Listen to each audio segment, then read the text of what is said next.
Mabait naman daw si Tito Abel. Pero mabuti na siguro kayo na lang ang dumistansya para walang gulo.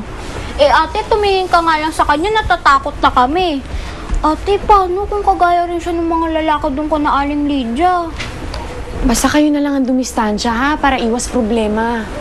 At ikaw Manoro, babantay mo na maigi si Ate Gilay mo ha. Huwag kang papayag na may salbahing lalapit sa kanya. Opo ate. Eh sino po magbabantay sa akin? Eh di kami ni Ate Orang. Tapos pag wala si Ate Orang, ako naman magbabantay sa'yo. Yan, tama yan. Babantayan yung isa't isa. Alagaan yung isa't isa tulad ng ginagawa ko para sa inyo ha. Yun ang importante, di ba? Pag magkakapatid, nagmamahalan, nagdadamayan, inaalagaan yung isa't isa. Dinadamayan pa nga po si Ate Gilay eh, pag malungkot siya. Bakit? Nalulungkot ka, Gilay? Ate, hindi. Nalulungkot lang ako kapag nag-aaway kami ng kaibigan ko. Tara na nga, Manoro, tulog na tayo. Sige Nantok na. na ako. Tara. Ayos na kayo dyan.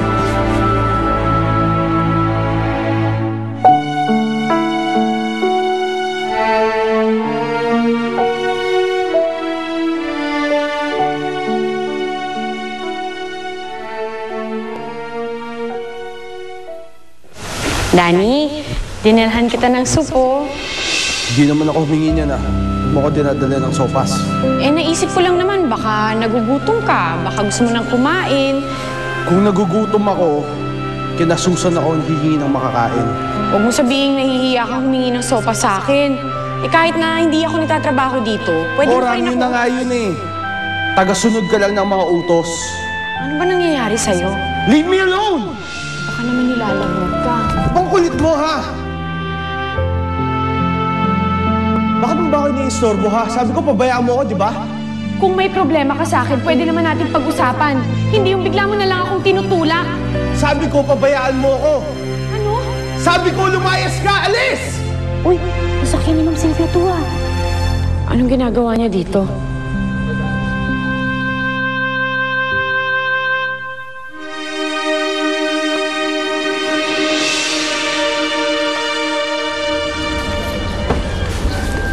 Orang?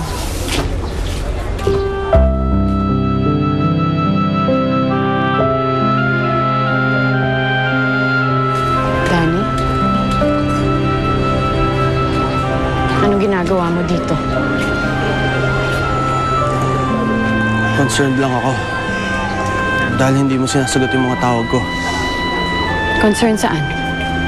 Saan naramdaman ko nung tinulak mo ako na parang diring-diri ka? O nung pinalayas mo ko? I'm sorry. Bakit mo pa ako pinabalik, Dani, kung okay na pala kayo ni Sylvia? Alam kong wala tayong relasyon. Na kahit kailan hindi magiging tayo. Pero ang hinihingi ko lang, sana kinausap mo ko ng maayos. Sana sinabi mo sa akin na may plano ka na palang makipagbalikan dun sa girlfriend mo. Para alam ko kung saan ako lulugar. Kahit kunya-kunyari lang tong ginagawa natin. Hindi naman siguro kalabisan kung humingi ako ng paliwanag sa'yo, di ba? Kung humingi ako ng respeto, kahit konti lang.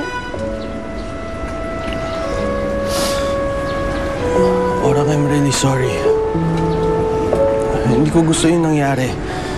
Hindi ko sinasadya. Andito ako ngayon para ayusin natin ang sitwasyon. Para formal mo nang tapusin ang trabaho ko. Oo, Orang. Tapos na nga yung pagpapanggap natin.